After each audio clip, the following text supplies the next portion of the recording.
If you don't come home for your brother's engagement party, never call me Mom again. Those were the last words my mother said before hanging up on me.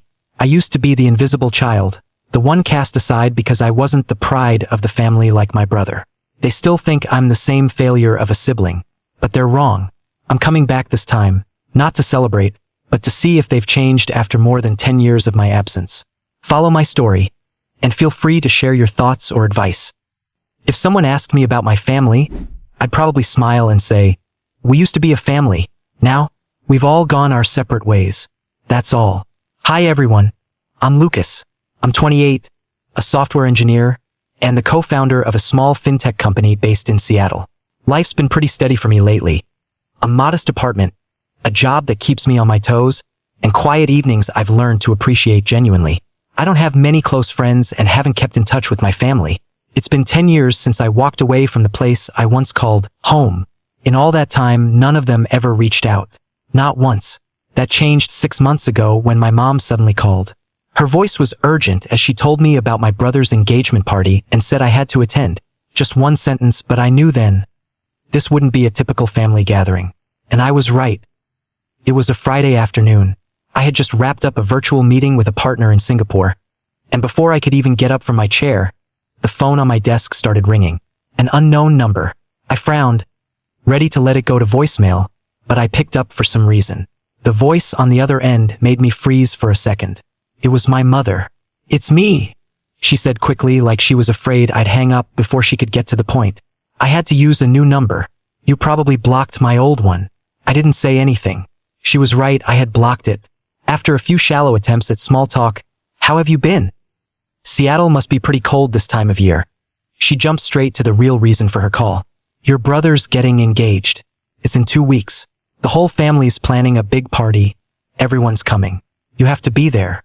I leaned back in my chair, trying to keep my voice calm. I'm swamped. We're in the final stretch of a big project at work. It'll be hard to make time. The silence on the other end felt heavy. Then she spoke again, her tone sharper this time. Cold. Final. If you don't come home for your brother's engagement party, never call me Mom again. And just like that, she hung up, leaving me no chance to say another word. I gripped my phone tightly. After 10 years of silence, she chose to tell me that. A demand. A warning.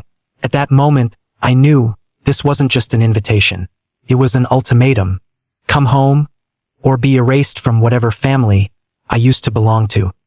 Right after that call from my mom, I hung up, stood up, and walked out of the office. The Seattle sky that afternoon was overcast, gray and heavy, just like my mood, weighed down and full of doubt. I drove back to the only place I indeed call home. Not the house I grew up in, but the one I built with my 2 hands. I bought this place 4 years ago with the first money I ever earned from coding. No help, no encouragement, no one is backing me, just me. I stepped into the kitchen, turned on the kettle, and made a strong cup of black coffee. I needed to be clear-headed, very clear-headed, because deep down I knew I was about to walk into a game set in motion by my family long ago. 10 years. Sounds like a long time, but the past still plays out in my mind like it was yesterday. I remember exactly what it felt like to be left behind, to be a shadow in my home. When I was little, I believed that my parents would finally see me someday if I tried hard enough. But the older I got, the clearer it became, painfully clear. In my family, I was just a shadow. Brandon, my older brother, he was the light. He's 2 years older than me, and somehow, everything he did was considered amazing. He'd scribble a few lines on a piece of paper. Mom would laminate it and hang it on the wall like a masterpiece. I won second place in a district math competition.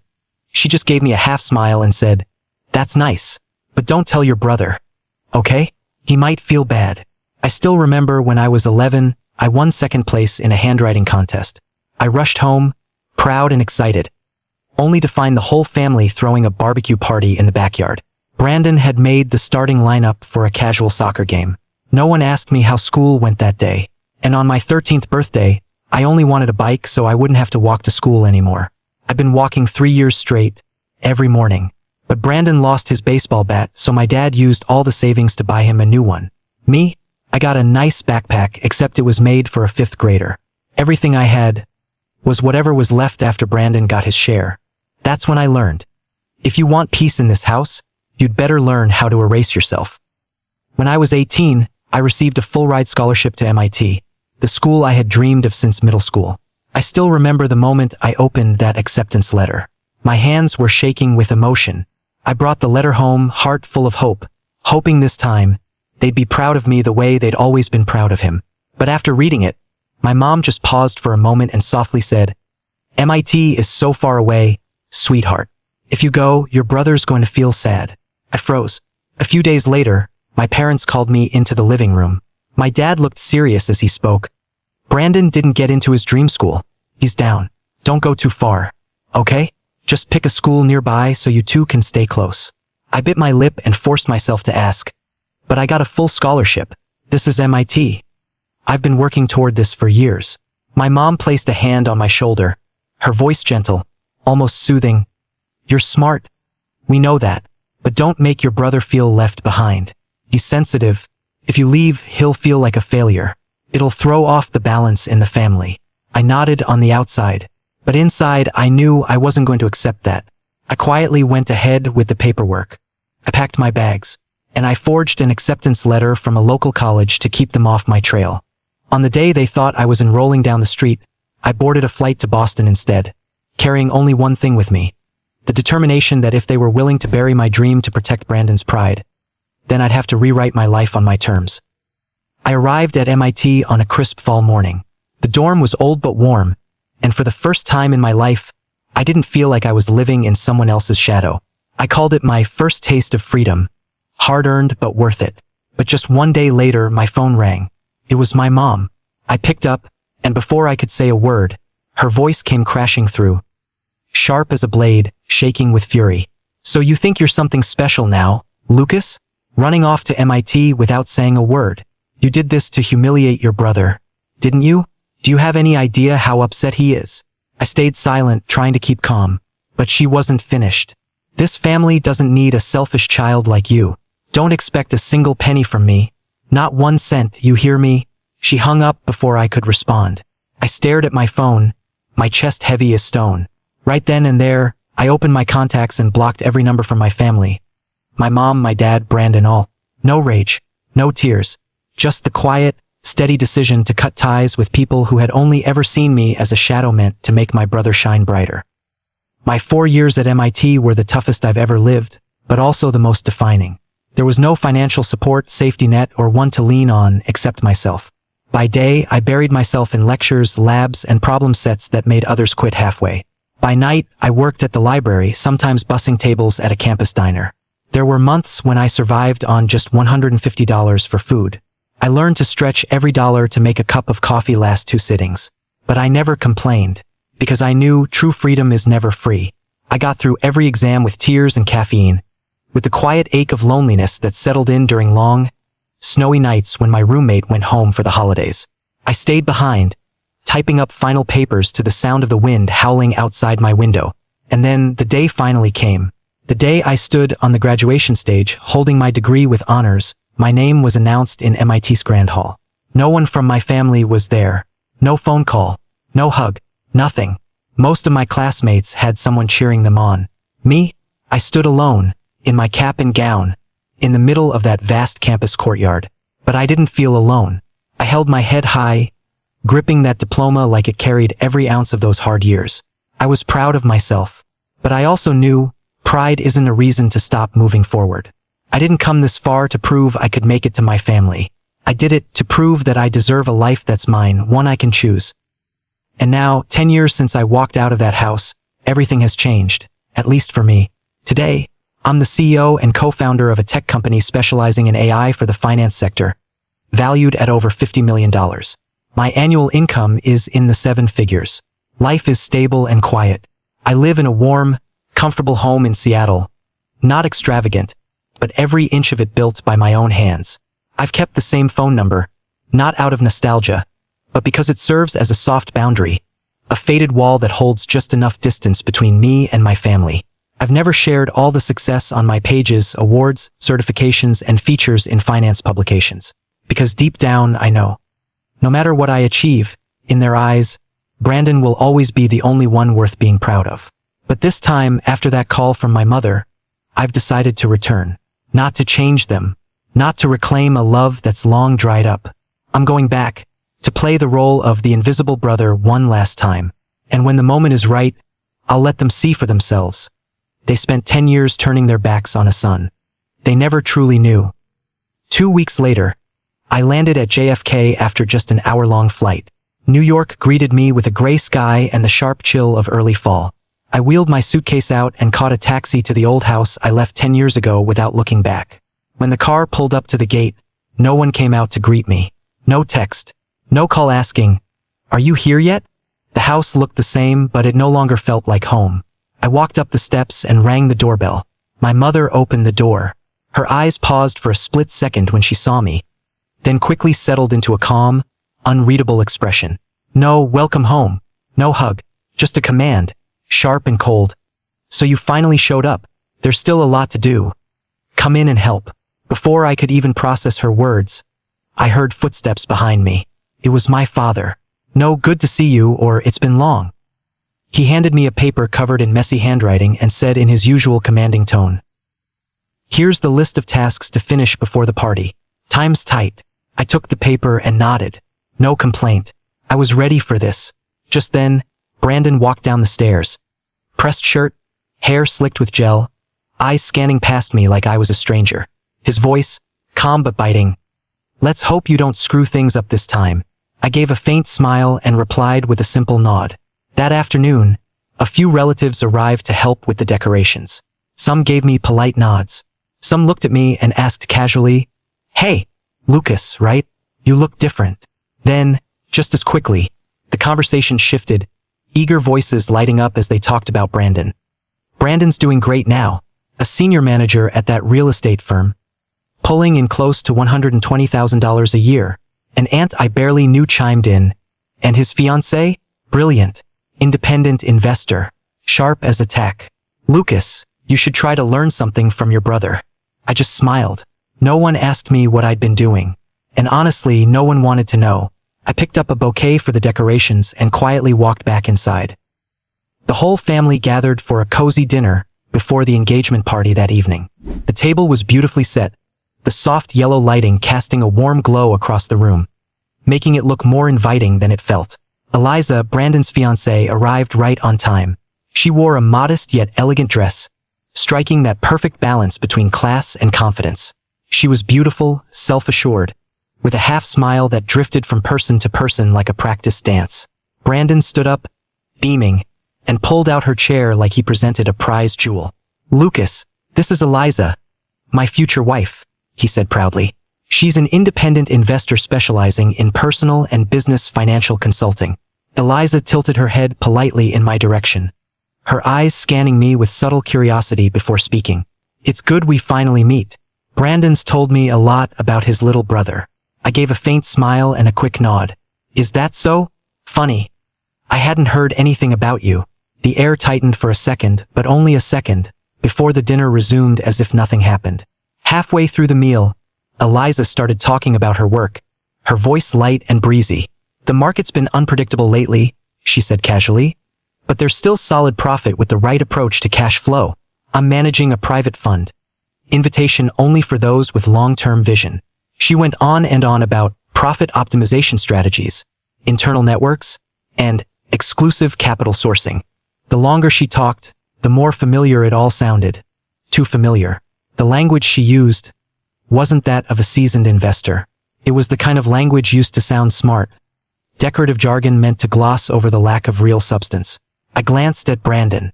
He sat there wide-eyed, hanging on to every word like he was listening to a financial genius unveiling the universe's secrets. The moment Eliza walked in and began introducing herself, something felt off. Not the name, no, that didn't register, but her face, that smile, the way she spoke. Graceful, polished, but carefully measured. Every word felt rehearsed like she'd practiced it in front of a mirror. She spoke like she had the market wrapped around her little finger, like millions could be raised with a single phone call. And yet, something about it all rang a bell. Too familiar to ignore. Then it hit me. About a year ago, my close friend Nathan, a fintech startup co-founder, got scammed by a so-called investment advisor.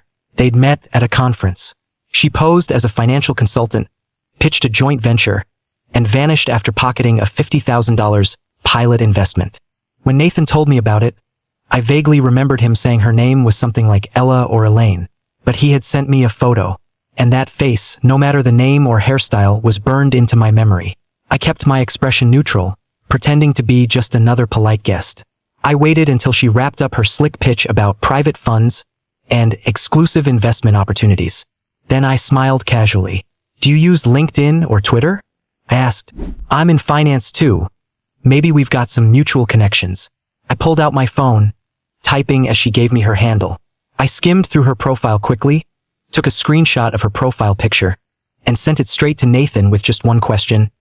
"Is this her?" Less than a minute later, a reply lit up on my screen. 100%.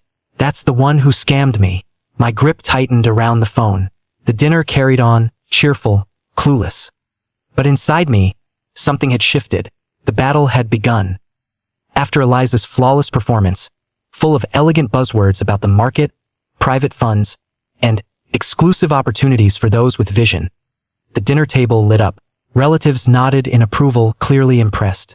An uncle on my mother's side even blurted out, "This girl's sharp. She knows what she's talking about." Brandon picked a winner. And then my mother, perhaps wanting to add more fuel to her pride, spoke up, her voice laced with a hint of boastfulness. "Eliza is incredibly trustworthy. The whole family believes in her. We even mortgaged the house. Got $400,000 to invest in her plan." A small gasp went around the table. But she wasn't done. "Brandon's invested all his savings too. Almost $200,000. But it's no big deal. We'll make it back in 6 months, double, even." All eyes turned to Eliza. She smiled confidently, folding her hands like she delivered a sacred truth. "That's right. 6 months is the turnaround, minimum 200% return. I've run this model multiple times. I have a risk control team in place. Everyone can relax." That's when I felt the heat rise in my face. $400,000 from a house mortgage. $200,000 in life savings. All handed to someone I knew without a doubt was a con artist. I couldn't sit back and let them walk off a cliff. I slowly set my glass down, locked eyes with her, and said her name. The name she once used to scam my friend, Elaine Carter. The table froze. Eliza turned to me, eyes slightly wide. Just for a moment, a flicker of panic. It flashed in her gaze before she could hide it. I repeated it, louder, more explicit, unwavering. "You used that name, and you disappeared with $50,000 from a fintech startup in Boston. Am I wrong?" Silence fell like a curtain. The admiration in everyone's eyes vanished, replaced by confusion, suspicion. No one was eating now, and Eliza's hands, once so steady, slowly dropped to her lap. Eliza froze for a beat when I said her old name, but just one breath later, she composed herself and offered a soft smile. "Lucas, I think you've got the wrong person. I've never used that name. You're probably confusing me with someone who looks like me." I didn't flinch. I looked her dead in the eye and continued. "No, I'm not confused." I pronounced each word slowly and clearly. "I also know you faked a marriage in Boston to steal assets. I can call the police now if you'd prefer to handle this legally." The room went still. Eliza's face went pale, her smile vanishing like it had never been there. I tilted my head slightly, my voice calm, like I was reading the terms and conditions of a contract. "If you're innocent, you've got nothing to worry about. You could hire a lawyer, sue me for defamation. I'd be more than happy to meet you in court." Brandon shot up from his seat as soon as I finished speaking, his palm slamming against the table. His face flushed red with rage. "You're just trying to ruin this. Jealous. No one cares about you anymore, right?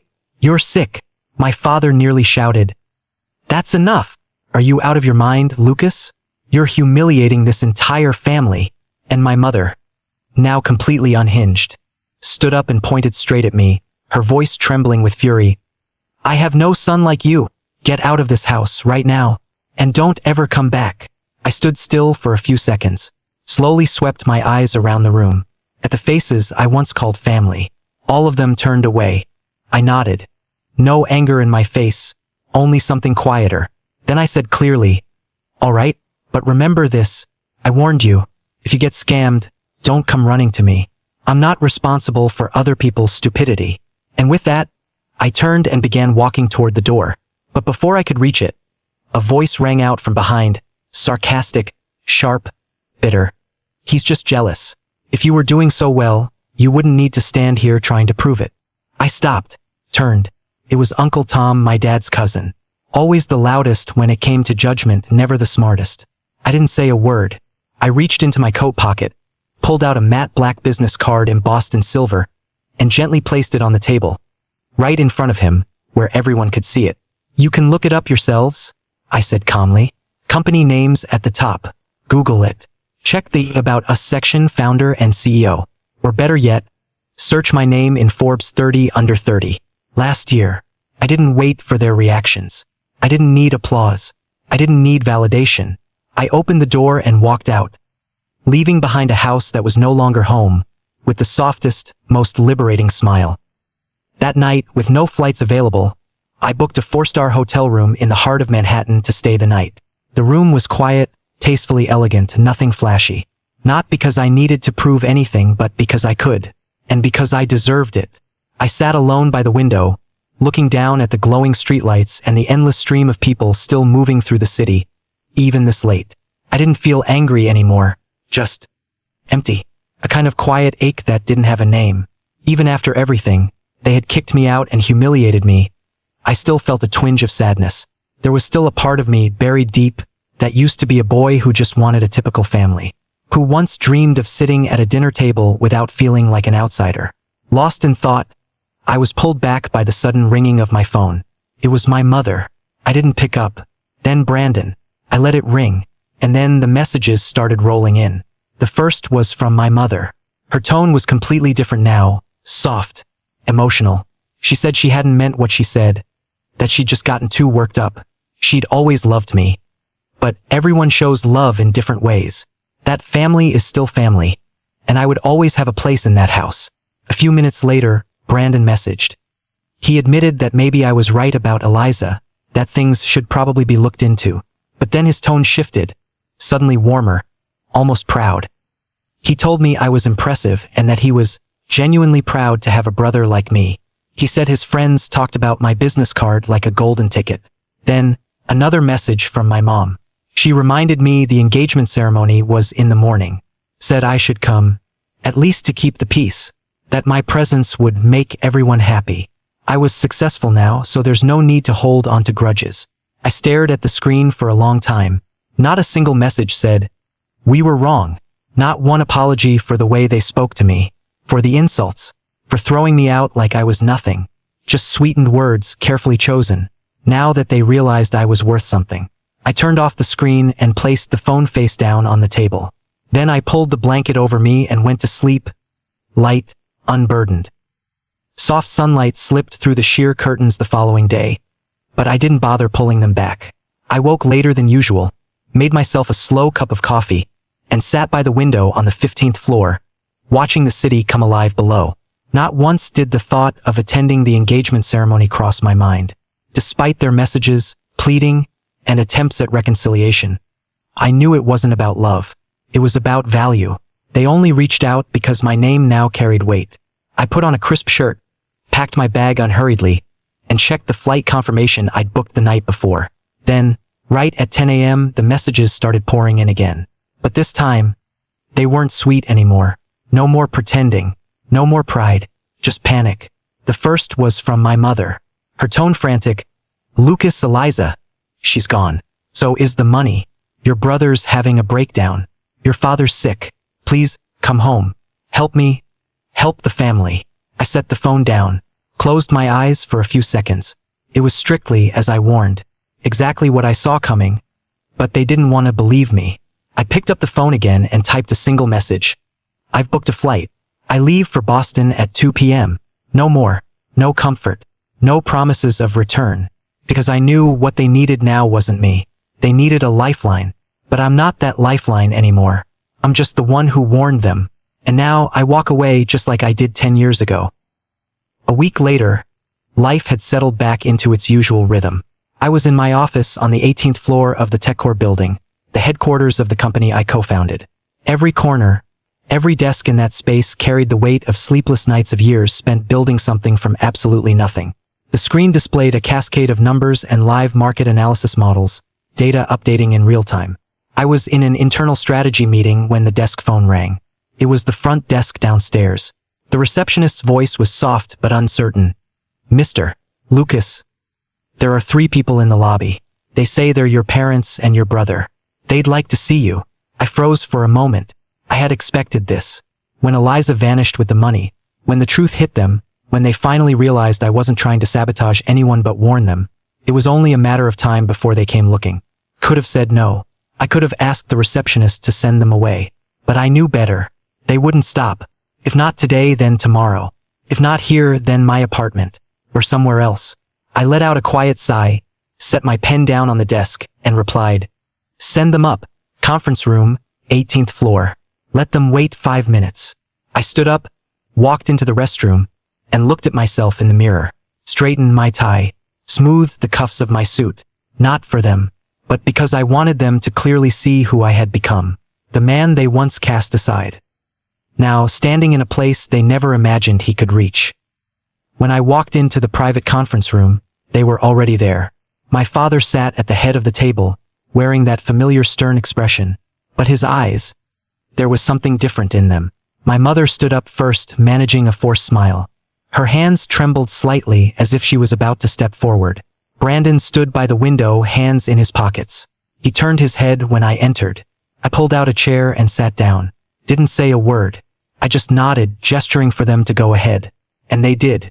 My mother glanced around the room, her eyes flicking across the sleek interior, a hint of awe behind her curiosity.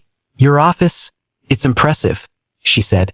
"I've never been in a company this elegant before." My father cleared his throat, nodded slowly while eyeing the integrated wall displays, and then turned to me. "I must admit, you've done more than I ever expected. This isn't something just anyone can build." Brandon gave a half smirk, half laugh. "You're a CEO, huh?" At first, I thought all that stuff online was maybe exaggerated. I said nothing. I just sat there, fingers loosely intertwined on the table before me, calmly watching them, as if listening to a status report. They kept going. My mother slowly sat down, her eyes softer now, more pleading than proud. No matter what I said back then, deep down I always believed you'd make it. I'm proud of you, Lucas. Truly." My father followed, his voice low, trying to sound sincere. "Maybe we were a little too rigid, but seeing you now, how far you've come, I am proud." I still didn't speak.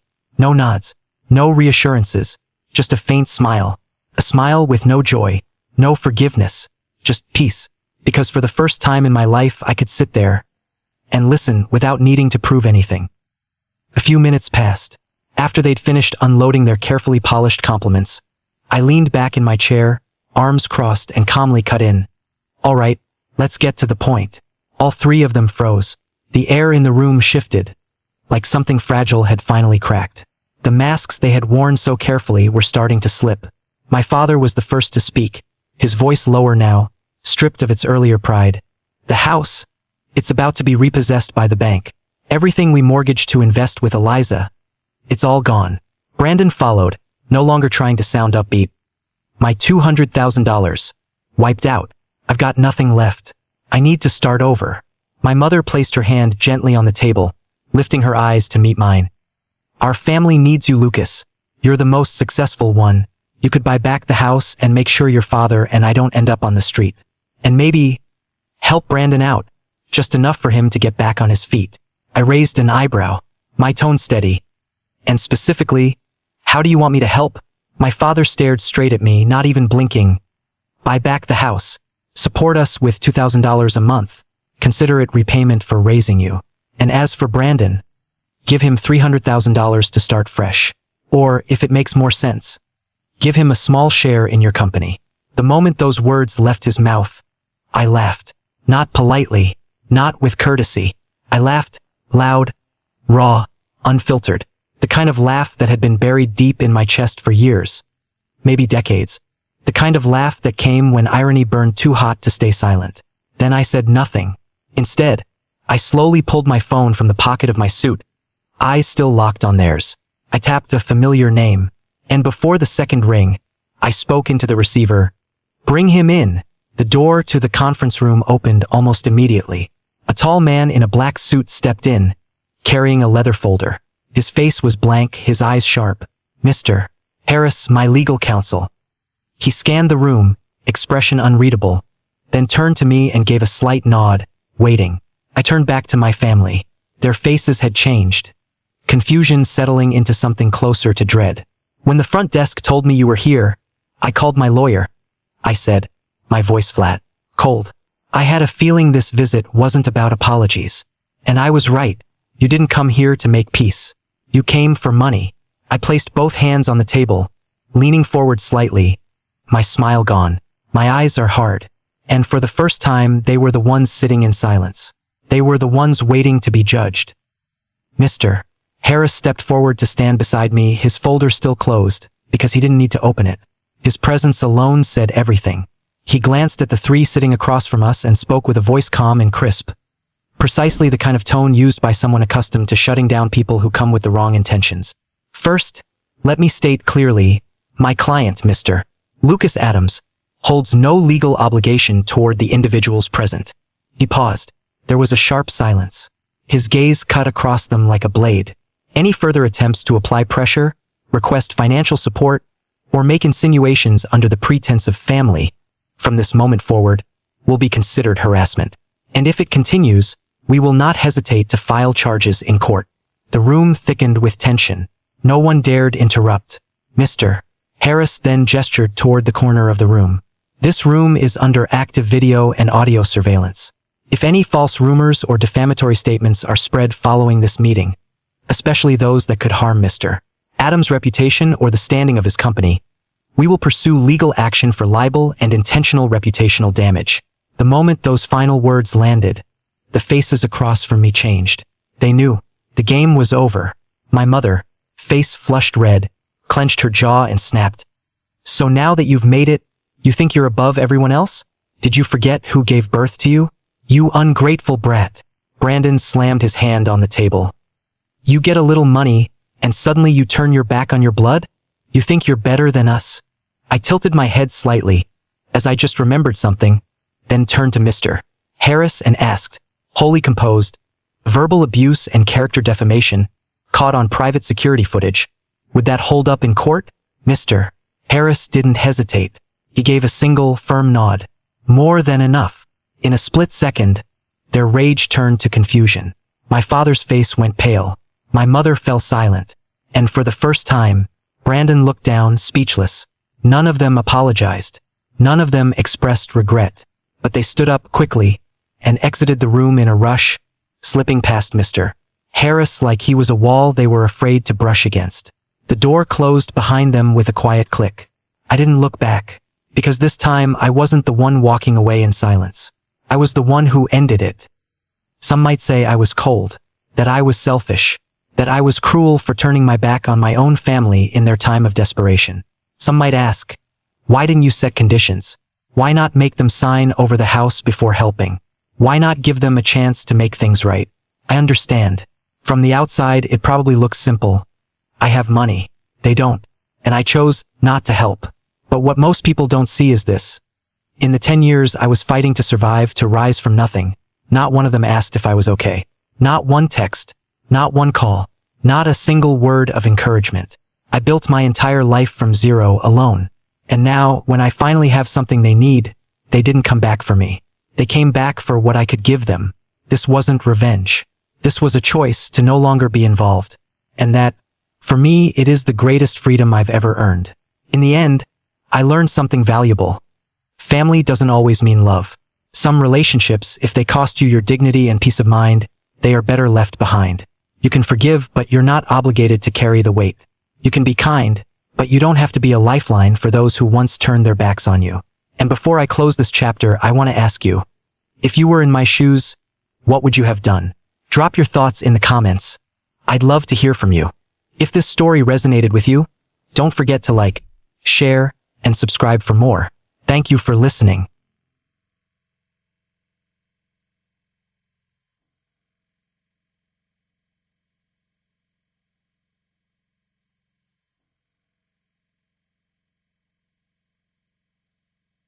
Did you enjoy my story? What a journey it has been.